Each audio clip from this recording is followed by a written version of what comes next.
Ayan, meron na naman tayong phone-in question dito. Ito yung phone question natin. At tumatagal ko na itong nasagot dati pa lang eh. Pero sige, baka ibang generation na ito nagtatanong. O kaya same generation, tumanda na. Ang tanong niya, paano mo malalaman na siya na? Meron ka mabuti nga ikaw, may siya na eh. Sana all may siya. Hindi. So, ayan, magandang tanong yan, saka mahirap din sagutin. So, para sa akin, okay, yung tanong yung context paano mo malaman na isang tao na kasama mo, boyfriend mo, girlfriend mo, ay siya na yun. Ayan. Ito na naman tayo sa ganitong tanong. Okay, ang sagot ko dyan ay pag sinabi mo kasi yung word na siya na, parang ang ibig mo sabihin ay from now until matapos ang buhay mo, parang ganun. No? And I think, rightly so, yung mga tao talagang in lababo. Talagang ang tingin nila is laging forever eh. Kasi nga, siguro napapagod na silang maglipat from flower to flower.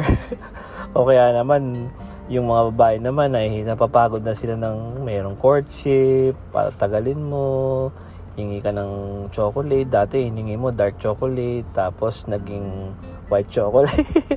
Alam mo yun, parang all the trouble of, doing it again and again. Tapos 3 years, 4 years, 5 years, tapos wala na naman, tapos ulit ka na naman, restart.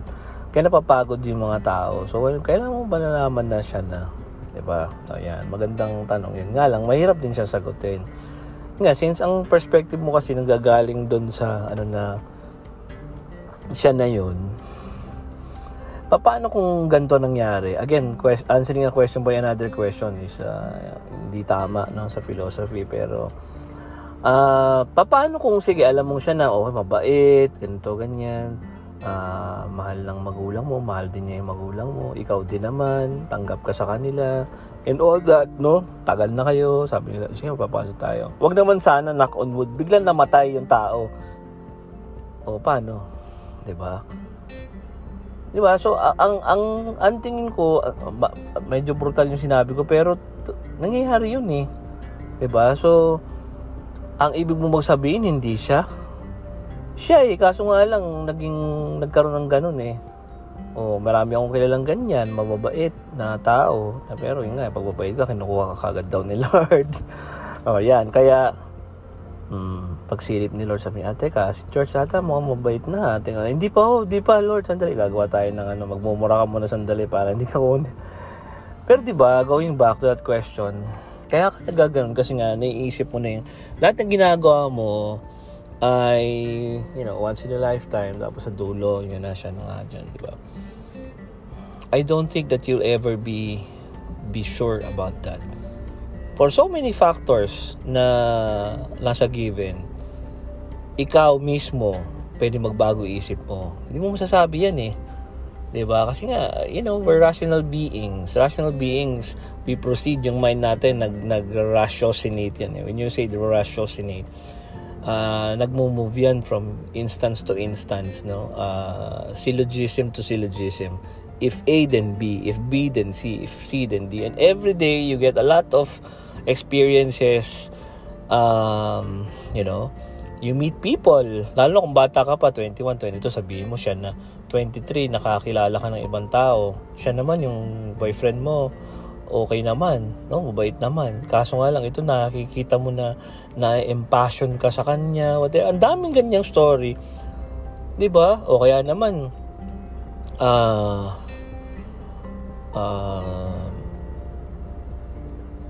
nakakilala ka naman ng tao na mas higit dun sa boyfriend mo, 'di ba? Boyfriend mo masama or something, babaero o kaya naman basagulero o kaya naman nagiinom. Nung una sabi mo hindi, mahal ko siya kahit na sino pa siya. O di siya na, 'di ba? Pero nakakita ka ng matino, ay mas maganda pala may matino, may magaganda ang buhay ko. O di ba, nagbagong isip mo.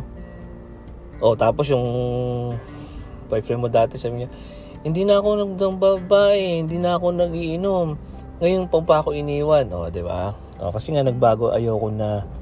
Di ba? So, sa iyong factor yan. Ang factor ng sickness, ang factor ng death, ang factor ng kabila. Sa kanya, siya naman na nagbago. Paano mo magiging siya na kung hindi nagbabago pala isip niya? Di ba? Ang factor ng ibang tao, ang factor ng bigla kayong nagkalayo kasi napunta siya sa United States. Nagtrabaho siya ron 4 years, 5 years. Di ba? Ikaw naman, nagstay ka dito sa Olongapo. Napaka-local naman ang pinuntahan mo, Olongapo. Joke lang. Pero diba, kung saan ka napunta? International company sa may Cubao. Hindi, joke lang. Parang ganun, marami kang napuntahan na iba, siya rin naman. Diba? Para sa akin, it's so useless to say things like siya na or forever. Kailangan i-take mo lang yung buhay na as it comes, Just stay in the present moment. Ayan. Acceptance nung present moment na okay, kasama ko siya. Hindi naman ibig sabihin na alam mo ngayon yan pero bukas hindi na. Hindi ganun. Kundi yung while you're on it in the relationship, try to make it grow, try to enjoy it with him or her. Diba? In order for you to move from days to weeks, daysary to weeksary, from weeksary to monthsary, from monthsary to anniversary, and then decadesary na kayo, naka isang dekada na, tapos ang 2 dekada na yun ang binibilang nyo. And then makikita mo na lang, wow, this is it na pala. Siya na pala talaga yun, diba? Diba? Ngayon, eto ngayon. Ang tanong dyan, sir, pag ganyan na sinasabi mo, kailan yung point na magpapakasal na kayo or something? Yan ang mabigat yan. Palagay ko, harapin nyo yun, kayo mag-decide nyo, huwag na kayo magtanong sa akin. Kasi parang naman. Mo sabihin, tatanungin mo pa sa ibang tao yung pagpapakasal nyo. Di ba hindi naman? Ikaw makakaalam nun. Alam mo yan sa sarili mo. Kaya para sa akin, number 1 is communication. Every time kailangan ko communicate kayong dalawa. Alam ninyo kung ano yung weakness ng isa't isa, strength ng isa't isa, expectation ng isa't isa. Para hindi kayo na-frustrate, para hindi kayo na-disappoint. Kasi malalaman mo yun pagtagal, mga 2 years, 3 years na kayong nagliligawan. Kailangan daw long courtship, short engagement. Kasi sabihin mo sarili mo, okay, tayo na natin to. Ma-engage tayo ng 1 year, tapos nakita natin, yun na, di ba? Meron naman akong kilala, minsan 9 years na sila. Boyfriend, girlfriend pa rin, di ba? Kailan ba kayo magpapakasal? Kaya pag nagkasal na, parang hindi mo tuloy maisip kung mag-boyfriend pa rin kayo or mag-asawa na kasi nga nasanay na kayo mag-boyfriend kayo Dati, ang joke ko dyan, para mo malaman na papakasal na, pag masyado nang mataas ang gastos nyo sa pagde-date, kumuha na kayo ng bahay. Okay, doon kayo sa loob ng bahay, manood kayo ng Netflix doon. Ayan. Yan ang signal mo na dapat mag-asawa ka na. Pero hindi na ngayon ganun It's more of, kailangan talaga emotionally okay kayong dalawa, ganyan. So, kailangan talaga communication. Kanina ba o kahapon? O kaninang madaling araw ata. I opened yung Facebook. Tapos merong video doon na natatawa kasi si Sir Warren Buffett yun Idol ko si Warren Buffett. Sabi ni Warren Buffett, pag daw maghahanap ka ng spouse, sabi niya, anong hahanapin mo? Is it intelligence? Ano daw yung quality ng spouse mo hahanapin mo? Is it intelligence? Is it beauty? Walang ba? May trabaho? Magaling makipag-usap? Makipagsalita? Sabi niya, no. Ang importante daw ay mayroong low expectation. Natawa ako sa'yo, ba't niya sabihin niya? Low expectation. Actually, siya din daw, dapat daw, meron din daw siyang low expectation. Bakit niya sinabi yun? Kasi daw, even sa partners yun daw ang kanyang hinahanap. If you have low expectation, come to Berkshire Hathaway. Kasi, what niya sinabi yun? Sa business pag nag-partner ka ng mataas expectation, kumita ka na ng 10%, ayaw pa. Sabi niya, the market earned 15% or 16%. Why can't we make it at 20%? Hindi ka na namin gagawin partner pag ganyan. Kailangan dito low expectation ka lang. Ang low expectation means ang bond rates, which is a risk-free rate, ay 5%. Ikaw mag 6%, tuwan-tuwa na yun. So, again, masamang pakinggan to, pero kung ang spouse mo o ang iyong partner is low expectation, bakit low expectation? Ibig sabihin yan, alam mo yun, yung tipong ikaw din ganun ka din yung ano ang happy moments nyo? Hindi yung pupunta kayo sa ibang bansa, mag-shopping kayo ng, yung walang patumanggang shopping na $1 million ang aanin nyo. Pag hindi niya nagawa yan once a year, parang masama na loob mo. O kailangan, lagi ka bang may daladalang bagong goods na, na gift na pagdating sa bahay. Pag hindi ka nakapagdala, hindi siya masaya. Ang low expectation yung tipong, alam mo yun, yung basta magkasama lang kayo, okay na yun. Nagkukwentuhan kayo sandali, yun, okay na yun sa inyo. Meron kayong time for each other na kayong dalawa lang. Maghawak ang kamay nyo, park kayo sa festival. Alam mo yun, di ba, pag-park sa festival tip, kasi nga, hindi ka nga pwede pumasok hindi ka pwede pumasok sa loob para mag-dine in, o kakain kayo sa labas, nung kayo kumakain sa sasakyan, ang dami kayong ganyan. Ang ibig sabihin, maliit yung mababaw ang kaligayahan yung dalawa. Yun ang nagtatagal pag ganun. Pero pag yung nyo, tipong ganito na lang kami ng ganito, hindi man lang kami makapag-travel, gusto ko ganito, yung relationship goals namin ganyan, wala, hindi kayo magtatagal niyan. Kahit pa ba napakabait ng taong yun, hindi siya yung magiging dawan para sa inyo, diba? Ang dawan, kaya nga one ang ibig sabihin ng one, hindi siya.